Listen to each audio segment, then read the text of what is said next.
Janata Dal United के सबसे senior नेता केसी त्यागी ने पार्टी के प्रवक्ता पद से इस्तीफा दे दिया। उनकी जगह राजीव रंजन प्रसाद को नया प्रवक्ता बनाया गया है। अब सवाल उठता है कि ऐसा क्या हुआ कि केसी त्यागी को पार्टी प्रवक्ता पद से इस्तीफा देना पड़ा। अंदर खाने से जो खबर निकल कर आ रही है उसकी माने तो इजराइल फिलिस्तीन को लेकर दिए बयान की वजह से उन्हें इस्तीफा देना पड़ा।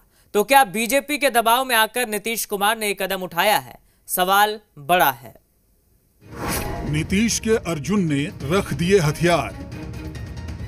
प्रवक्ता पद से केसी त्यागी का इस्तीफा। बयानबाजी पर बीजेपी के दबाव का असर।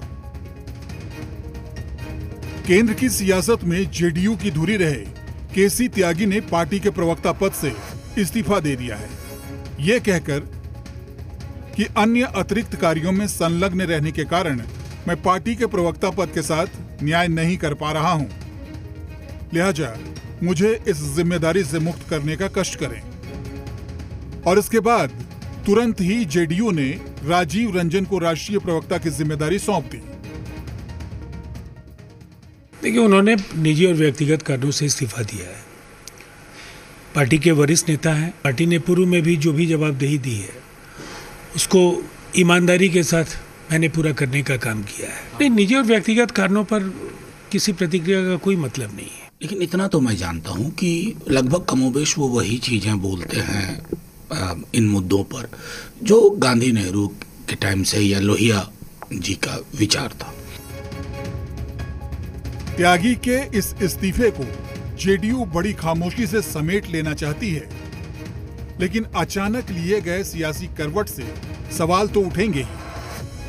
अंतर खाने से जो खबरें आ रही हैं उनकी माने तो केसी त्यागी ने कई मुद्दों पर पार्टी लाइन से हटकर बयान दिया।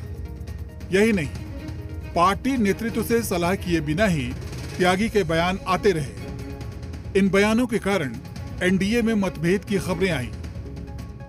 विदेश नीति पर इंडिया ब्लॉक के नेताओं के सुर में सुर मिलाया। इजराइल से हथियारों की आपूर्ति रोकने के लिए इंडिया गठबंधन के नेताओं के साथ साझा बयान पर हस्ताक्षर भी किए। लैटरल एंट्री के मुद्दे पर भी बिना बात किए बयान दिया। SC/ST आरक्षण पर बिना पार्टी से बात किए बयान दिया।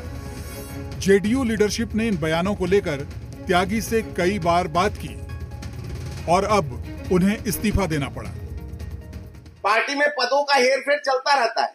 केसी त्यागी जी अभी भी जेडीयू के वरिष्ठ और सम्मानित नेता हैं।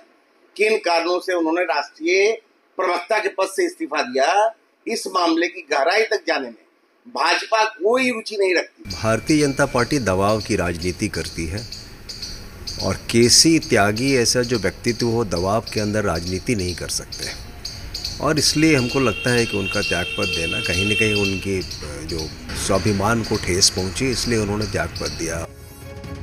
बीजेपी से भले ही जेडीयू का अंदरूनी मामला कहकर किनारे हट जाए, लेकिन जिस तरह से त्यागी ने कई मुद्दों पर बीजेपी के खिलाफ बोला वो जेडीयू को अखर गया। लेकिन शायद केसी त्यागी इस बार समझौते के मूड में नहीं थे। सन्नी, जी मीडिया, पटना।